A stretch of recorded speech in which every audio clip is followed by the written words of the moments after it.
अगर आप जन्नत में दाखिल हो जाएं तो सबसे पहला काम जो आप करना चाहेंगे वो क्या होगा?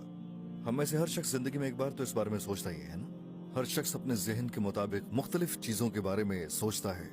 अपने प्यारों से मुलाकात, जो इस दुनिया से जा चुके हैं, अपनी वालिदा, अपने वालिद और बहन भाई, उनके साथ वक्त गुजारना, उन्हें गले लगाना और उनसे ये कहना कि मुझे आपकी बहुत याद आती थी, मैं हमेशा आपके लिए दुआएं करता था। क्या आप उन लम्हात को महसूस कर सकते हैं? फिर उन्हें बताना कि आप पर क्या हालात गुजरे, उनसे बातें करना और हमेशा के लिए उनके साथ मिलकर रहना। क्या ये जबरदस्त बात नहीं है? कुछ भाइयों से हम सवाल करते हैं कि वो जन्नत में जाने के बाद सबसे पहला काम क्या करना चाहेंगे, तो हमें ऐसे जवाबात भी मिलते हैं। मसलन उड़ना चाहेंगे, या किसी तारीखी जंग में जाना चाहेंगे, या किसी तारीखी शख्सियत से मुलाकात करना, उन लम्हात को गुजारने का तजुर्बा करना, एहरामों को तामीर करते हुए देखना, पहले इंसान और नबी हजरत आदम अलैहिस्सलाम की तन्हाई का मुशाहिदा करना, हजरत नूह अलैहिस्सलाम की तूफान का मुशाहिदा करना, हजरत इब्राहीम अलैहिस्सलाम के आग में डाले जाने के मंजर को देखना, हजरत मूसा अलैहिस्सलाम का फिरौन के साथ मुकाबला देखना, जंग बदर का मुशाहिदा करना और इन जैसे तमाम तारीखी वाकयात का चश्मदीद गवाह बनना। अगर हम जन्नत में दाखिल हो गए तो वहाँ हमारे देखने के लिए बहुत सी चीजें हैं। वो तमाम चीजें जिनकी हम ख्वाहिश रखते हैं, हमारे सारे ख्वाब पूरे हो जाएंगे इंशाल्लाह। आज हम बात करेंगे जन्नत के बारे में। मेरे पास नबी करीम सल्लल्लाहु अलैहि वसल्लम की कुछ हैरत अंगेज अहादीस है। हम कुछ ऐसे सवालात के जवाबात भी देंगे जिनके बारे में लोगों को अक्सर तजस्सुस रहता है। मैं आपसे बिल्कुल बुनियादी सवाल पूछता हूँ, क्या हम जन्नत में जाना चाहते हैं? हम सब चाहते हैं, है ना? जन्नत का मंजर कुछ इस तरह से बयान किया गया है कि बाज़ औक़ात जब आप इसके बारे में सुनते हैं तो आपको ये कुछ अफसानवी बातें लगती हैं। मतलब जन्नत में उड़ना, आप किसी चीज की ख्वाहिश करते हैं और वो फौरन वहां जाती है। एक ही वक्त में कई जगहों पर मौजूद होना। भाई, अगर जन्नत बहुत अफसानवी न लगती और एक इंतहाई आम सी चीज लगती तो इतनी पुरकशिश न होती। एक हदीस कुदसी में इरशाद है, अल्लाह अज़्ज़ा व जल ने फरमाया, मैंने अपने परहेजगार बंदों के लिए ऐसी नेमतें तैयार की हैं जो किसी आंख ने नहीं देखी, किसी कान ने उनके बारे में नहीं सुना और किसी इंसान के दिलो दिमाग में कभी उनका ख्याल भी नहीं गुजरा।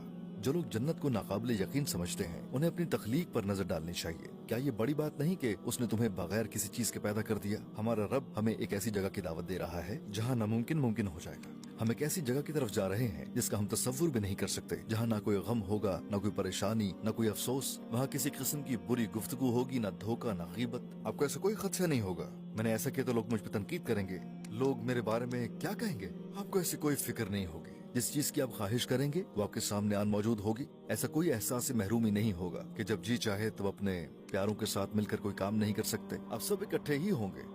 वो वाकई अमन से भरपूर जगह होगी।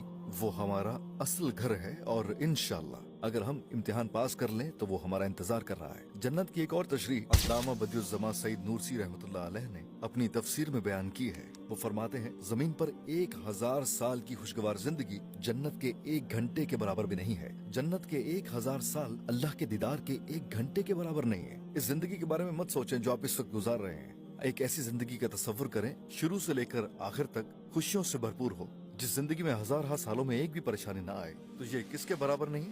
जन्नत के 1 घंटे के बराबर। हम ऐसी जिंदगी की बात कर रहे हैं जो नेमतों से भरपूर है, जिसका हम तस्वुर भी नहीं कर सकते। और जन्नत की 1000 साल की जिंदगी दीदारे बारी ताला के 1 घंटे के बराबर भी नहीं है। अल्लामा नूरसी इसकी वजाहत के लिए एक हदीस नकल करते हैं। नबी करीम सल्लल्लाहु अलैहि वसल्लम का इरशाद है, और अल्लाह के दीदार की लज्जत जन्नत की तमाम नेमतों से बढ़कर है। यहाँ तक कि अल्लाह का दीदार करने वाले जन्नत की सब नेमतों को भूल जाएंगे और अल्लाह के दीदार के बाद उन लोगों के चेहरों की खूबसूरती में इतना ज्यादा इजाफा हो जाएगा कि जब वो वापस लौटेंगे उनके महल्लात में मौजूद उनके घर वाले उन्हें बमुश्किल ही पहचान पाएंगे, वो भी गौर करने के बाद। तो हम अल्लाह अज़्ज़ा वजल के हुस्न को कैसे समझ सकते हैं? इसको यूं समझें कि रात का वक्त हो और पूरा चांद निकला हुआ हो और उसकी रोशनी का अक्स समंदर पर पड़ रहा हो। उस वक्त चांद की रोशनी कहाँ से आ रही है? ये सूरज से आ रही है ना? चांद की अपनी रोशनी नहीं होती। बिल्कुल इसी तरह कुछ औकात ऐसे होते हैं जब हम जमीन पर जिंदगी से बहुत लुत्फानंदोज होते हैं, अब बहुत खुश महसूस करते हैं, अपने दोस्तों के साथ हैं, अब अपने घर वालों से गले मिलते हैं। तो क्या आप जानते हैं कि इस दुनिया की तमाम खूबसूरती का मतलब क्या है? ये सब के सब साया है अल्लाह की खूबसूरती के साए का, जो बहुत से पर्दों में पोशीदा है। अब यहाँ मेरे हाथों में एक आईना है जो सूरज की रोशनी मुनक्किस कर रहा है। आईना में सूरज से मुझे मोहब्बत है। बिल्कुल इसी तरह हम उन पर्दों से मोहब्बत करते हैं जो अल्लाह की खूबसूरती की अक्कासी करते हैं। फिर एक दिन वो आईना जिससे आपको मोहब्बत है टूट जाता है। मिसाल के तौर पर जिंदगी में आपको कुछ मुश्किलात आती है, आप सर उठाते हैं और देखते हैं कि वो खूबसूरत रोशनी आईने की अपनी नहीं थी, बल्कि वो तो सूरज से आ रही थी। बिल्कुल इसी तरह जब हम दरमियान में हिजाबात हटाते हैं तो हमें समझ आती है कि वो तमाम खूबसूरती जो हम इस दुनिया में देखते हैं वो हकीकत में अल्लाह की तरफ से है। यकीनन जब हम ये बात करते हैं तो हम ये भी सोचते हैं कि क्या हम जन्नत में हमेशा रहकर कभी बोर नहीं हो जाएंगे। सूरह अल कहफ में अल्लाह रब्बुल इज्जत का इरशाद है, वो उसमें हमेशा रहेंगे, वो थकेंगे नहीं और ना ही वो उसे कभी छोड़ना चाहेंगे। अल्लाह जल्ला शानहू जिसने बोरियत का तस्वुर पैदा किया है, वो लामहला इस बात को यकीनी बना सकता है कि आप बोर ना हो। मिसाल के तौर पर आपने अपनी पैदाइश से लेकर अब तक इस दुनिया में कितनी किस्म के खानों का मजा चखा है। हम दुनिया में जायकों की एक बहुत महदूद सी मिकदार का मजा चखते हैं और उनमें से ही कुछ ऐसे होते हैं जो हमें हैरान कर देते हैं। दुनिया में सैकड़ों किस्म के खाने ऐसे हैं जो सिर्फ जैतून के तेल से बनाए जाते हैं। टमाटर का एक जायका है, अंडे का अलग जायका है, मिर्च का अपना जायका है और जब सबको आपस में मिला दिया जाए तो आपको एक और अलग जायका मिलता है। आइए गौर करें, हमने जो जिंदगी गुजारी है वो ऐसे है गोया समंदर के मुकाबले में एक गिलास पानी और हम उससे खुश हैं, तो पूरे समंदर का आलम क्या होगा। इस वक्त तक शायद हमने दुनिया के खानों का 1% ही चखा होगा। जब हम जन्नत के जायकों के बारे में सोचते हैं तो हम ये कह सकते हैं कि हम लाखों में से एक ही चख पाते हैं। अब ये सोचें कि अल्लाह जल्ला शानहू के इल्म और कुदरत में क्या कुछ हो सकता है जो उसने इस दुनिया में नहीं भेजा होगा, जो जन्नत ही के लिए पैदा करेगा। फिर सिर्फ खानों में से हमने लाखों में से एक ही चीज चखी है। सूरह ज़ुखरुफ में अल्लाह रब्बुल इज्जत का फरमान है, वहाँ हर वो चीज होगी जिसकी कोई दिल ख्वाहिश करेगा और जिससे आंखें लज्जत हासिल करेंगी और आप हमेशा के लिए वहाँ रहेंगे। जन्नत में अपने पसंदीदा फल का तस्वुर करें, आप उसे खाते हैं और जायके से लुत्फानंदोज होते हैं और अगली बार जब आप उसे खाएंगे तो वो पहले से ज्यादा लजीज होगा। लिहाजा वहाँ यकसानियत या बोरियत जैसी कोई चीज नहीं और हमेशा के लिए खुशियों में इजाफा ही होता चला जाएगा। जन्नत के 8 दर्जे हैं, हर एक का स्टेटस मुख्तलिफ है, लेकिन क्या हम अपने प्यारों से जुदा हो जाएंगे अगर हमारे दर्जात मुख्तलिफ हुए। 8वें दर्जे का कोई शख्स पहले दर्जे के किसी शख्स से कैसे मिलेगा, ये भी बड़े तजस्सुस की बात है।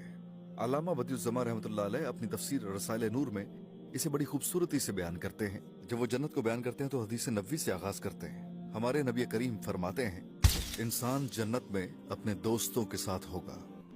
मिसाल के तौर पर कि मेरी जायकों से लुत्फानंदोज होने की सलाहियत बहुत आला है, लेकिन आपकी ये सलाहियत कम है। मेरी बिनाई अच्छी है और मैं बहुत दूर देख सकता हूँ। आपकी बिनाई भी अच्छी है, लेकिन आपकी बिनाई मेरे जितनी अच्छी नहीं है। हम एक जगह पर एक ही मेज पर बैठे हैं जहाँ का नजारा बहुत खूबसूरत है और हम एक ही खाना खा रहे हैं। कौन ज्यादा लुत्फानंदोज होगा? मैं हूँगा। क्यों? क्योंकि मेरी देखने की सलाहियत और जायके की पहचान ज्यादा है। इसी तरह जन्नत में अगर हम एक ही किस्म का खाना खाते हैं, अपने दोस्त के साथ एक ही मेज पर बैठते हैं, हमें जो लुत्फ मिलेगा वो मुख्तलिफ होगा और किसी को कोई शिकायत नहीं होगी कि हमारे दरमियान कोई फर्क है। सब मुतमईन होंगे अपने जाती तजुर्बे के एतबार से।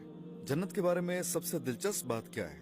जन्नत में आपको एक नई चीज का तजुर्बा होगा, एक ही वक्त में कई जगहों पर मौजूद होना। सुभान अल्लाह, जरा तसव्वुर करें, इस वक्त आप अपने दोस्तों के साथ बातचीत करते हुए मदीने की सड़कों पर घूम रहे हैं और उसी वक्त आप अपने पसंदीदा खाने से भी लुत्फानंदोज हो रहे हैं और उसी वक्त आप मरीख पर जा रहे हैं। एक ऐसी जिंदगी का तसव्वुर करें जहाँ तमाम खुशियाँ और उन तमाम चीजों का तजुर्बा साथ साथ होगा। आप बैक वक्त मुख्तलिफ मकामात पर हैं और आप उन सब खुशियों को एक साथ महसूस कर रहे हो। अल्लाह अकबर, खुशियाँ हर लम्हे बढ़ती रहेंगी। जब मैं इसे बयान करता हूँ तो मुमकिन है कुछ दोस्त सवाल करें कि ऐसा कैसे हो सकता है। ब्रदर, जब आप अपनी माँ के पेट में थे, अगर उस वक्त कोई शख्स आपके सामने बाहर की दुनिया का मंजर बयान करता तो क्या आपके लिए माँ के पेट में उस सबको समझना मुमकिन था? वो आपको बताते हैं कि दुनिया में कौसे कज़ा नामी एक चीज होती है, लेकिन आप सिर्फ तारीकी और अंधेरे को जानते थे, इसके अलावा आप कुछ नहीं जानते थे। बिल्कुल, आप ये सब समझ ना पाते, लिहाजा ये बहुत आम सी बात है कि आपको ये सब एकदम समझ नहीं आएगा। हम एक मुख्तलिफ जहान के बारे में बात कर रहे हैं। एक मशहूर कहावत है जो कहती है कि ये पैमाना इतना वजन बर्दाश्त नहीं कर सकता। एक तराजू का तस्वर करें जिसकी सलाहियत 100 किलोग्राम वजन तक की है। अगर आप उस पर 2 टन वजन डाल दें तो क्या होगा? फिर वो बर्दाश्त करेगा? नहीं, बर्दाश्त नहीं कर सकेगा। इस तरह अल्लाह सुब्हानहू व तआला ने हमारे लिए ऐसा कुछ तैयार रखा है, ऐसी खूबसूरती जो हमारे जहन बर्दाश्त नहीं कर सकते। क्या ये दिलचस्प बात नहीं होगी कि आप किसी ऐसी खूबसूरती में दाखिल हों जिसका पहले से तस्वर भी नहीं किया जा सकता?